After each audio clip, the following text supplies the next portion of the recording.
तमाम साथी जो जनवरी 2018 से लेकर दिसंबर 2022 तक गुजर गए, हम उनकी याद करते हैं और आज के इस महाधिवेशन में उनके प्रति अपना ये शोक प्रस्ताव रखते हैं। ये केवल कांग्रेस में ही संभव है कि एक साधारण व्यक्ति जो कभी ब्लॉक कांग्रेस कमेटी का अध्यक्ष हो, आज भारतीय राष्ट्रीय कांग्रेस का अध्यक्ष निर्वाचित हो गया। सेवा, संघर्ष और बलिदान, सबसे पहले Hindustan.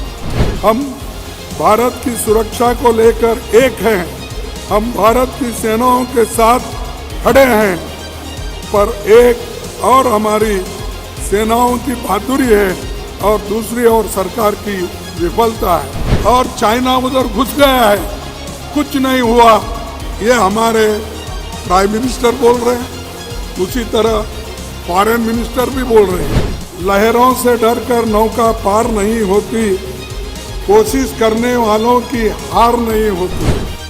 But what gratifies me most is that my innings could conclude with the Bharat Jodo Yatra.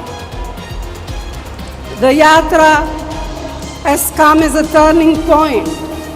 It has proved that the people of India overwhelmingly want harmony, tolerance and equality. Friends, this is a particularly challenging time for the Congress and for the country as a whole.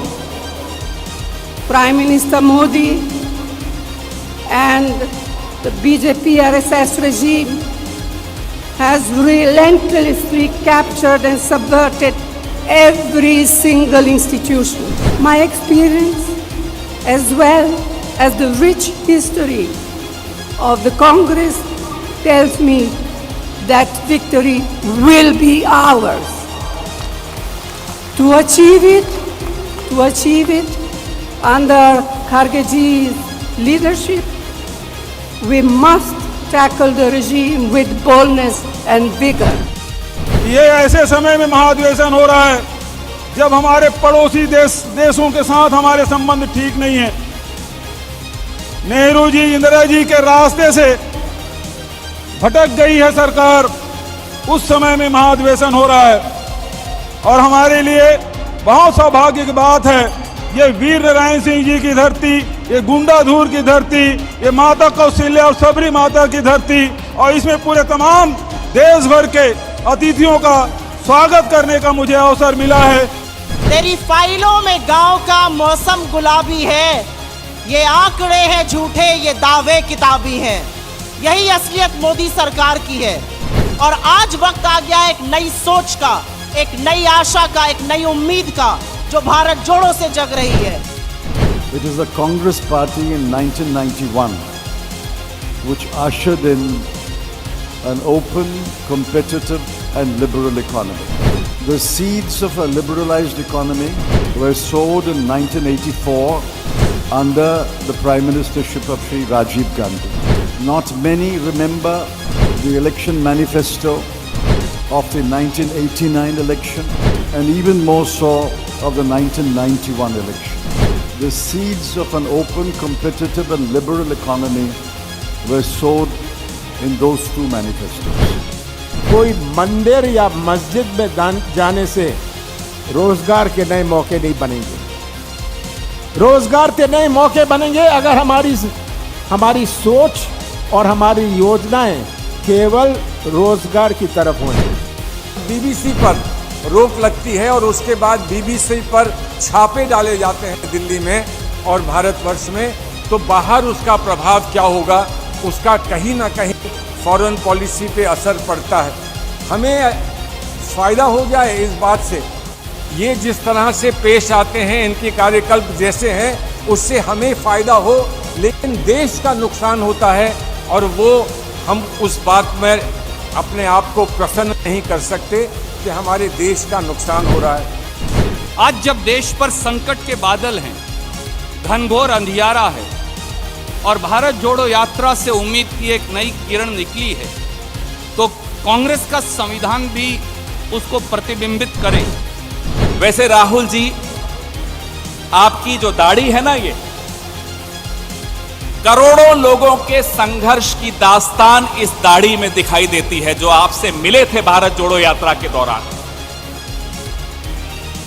इस दाढ़ी को जब देखते हैं तो पिछले 9 साल का सफर इस देश के नौजवान, बेरोजगार नौजवान, इस देश के जूझते हुए व्यापारी, इस देश का मीडिया, हम सब का सफर दिखता है इस दाढ़ी में।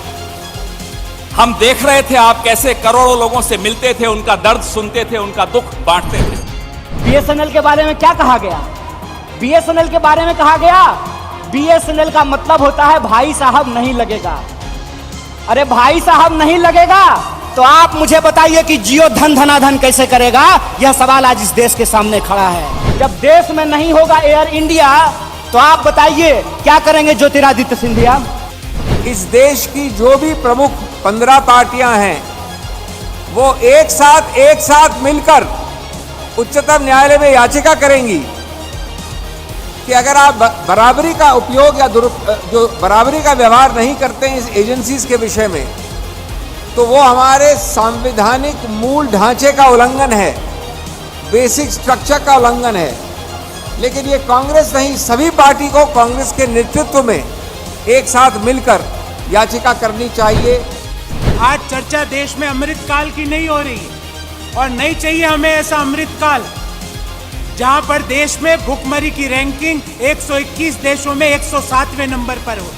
हमें ऐसा अमृतकाल नहीं चाहिए जहां पे पर कैपिटा इनकम के अनुसार हम दुनिया के 197 देशों में 142वें नंबर पर हो। राहुल गांधी जी की भावना को सोचो।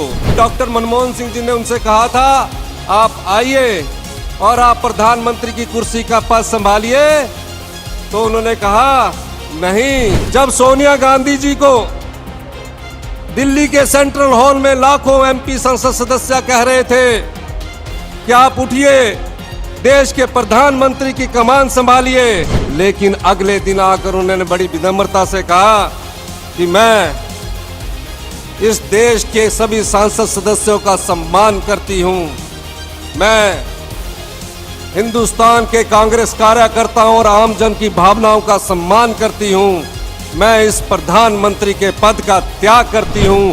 5 महीने 133 दिन राहुल गांधी जी ने पद यात्रा की, वो अपने लिए नहीं की, सिर्फ अपने पार्टी के लिए नहीं की।